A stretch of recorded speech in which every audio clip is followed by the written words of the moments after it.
ఈ రోజు నారా లోకేష్ గారు విద్యాశాఖ మంత్రిగా కూడా బాధ్యతలు తీసుకున్నప్పుడు చాలా సంతోషం అనిపించింది. ఆయన బడుల మీద తీసుకున్న శ్రద్ధ విద్యా వ్యవస్థలోనే ఒక పని మార్పు రావాలని చెప్పి పాఠశాలలో ఉన్న టీచర్లందరికీ హై గ్రేడ్ టీచర్ ఉద్యోగాలు ఇచ్చి అలాంటి టీచర్ల ద్వారా మంచి చదువులు నేర్పించి ఇవాళ కార్పొరేట్ స్థాయి ప్రైవేట్ బడులకి ధీటుగా గవర్నమెంట్ బడుల్లో పేద విద్యార్థులు బాగా చదువుకునే 595, 596, 597 హైయెస్ట్ మార్కులు సాధించిన ఘనత నారా లోకేష్ విద్యాశాఖ గవర్నమెంట్ బడుల్లో బాగా వచ్చింది అని చెప్పి సంతోషంగా ఉంది. అసలు మీరు అనుకున్నారు అసలు ప్రైవేట్ స్కూల్ కి ధీటుగా గవర్నమెంట్ స్కూల్ ఇన్ని మార్కులు వస్తాయి పిల్లలకి అది ఇదని ఎక్స్పెక్ట్ చేశారు? నేనైతే ఎప్పుడు అనుకోలేదండి.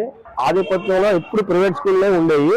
అలాంటిది ఈ రోజున నారా లోకేష్ గారు విద్యాశాఖగా ఉండి ఆయన తీసుకున్న చొరవ, ఆయన స్కూల్ మీద చూపించిన చొరవ, మంచి ఎడ్యుకేషన్ ఇవ్వాలి, కార్పొరేట్ స్థాయిలో పిల్లలు బాగా చదువుకోవాలని చెప్పి వాళ్ళకి మంచి చదువు చదివించి ఇవాళ మంచి గ్రేడ్ లో ఉన్నారండి. బాగా పేద మనుషులు కూడా బడుల్లో వేయాలంటే వాళ్ళకి నాణ్యతమైన చదువు ఉండదని, వాళ్ళు సరిగ్గా చదువు చెప్పరని ఒక అపోహతో వాళ్ళు అప్పులు చేసి మెడలో మంగళసూత్రాలు కూడా తాకాట్లు పెట్టి ప్రైవేట్ స్కూళ్ళలో వేసే వాళ్ళని చూసాము.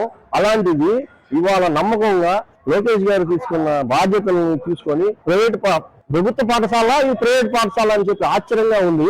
ఇవాళ చూసి కొత్తగా హంగులు గాని, వాళ్ళు భోజనం మధ్యాహ్నం భోజనం అయితే గాని, వాటర్ స్పెషాలిటీ ఏంటి, టాయిలెట్ స్పెషాలిటీ ఏంటి, అన్ని రకాలుగా వసతులు, హంగులు, కార్పొరేట్ స్థాయి హంగులన్నీ ప్రభుత్వ పాఠశాలలో ఉన్నాయి. నారా లోకేష్ గారు విప్లవాత్మకమైన నిర్ణయాలు తీసుకోవడం వల్లనే ఇది సాధ్యపడిందని నేను నమ్ముతున్నాను.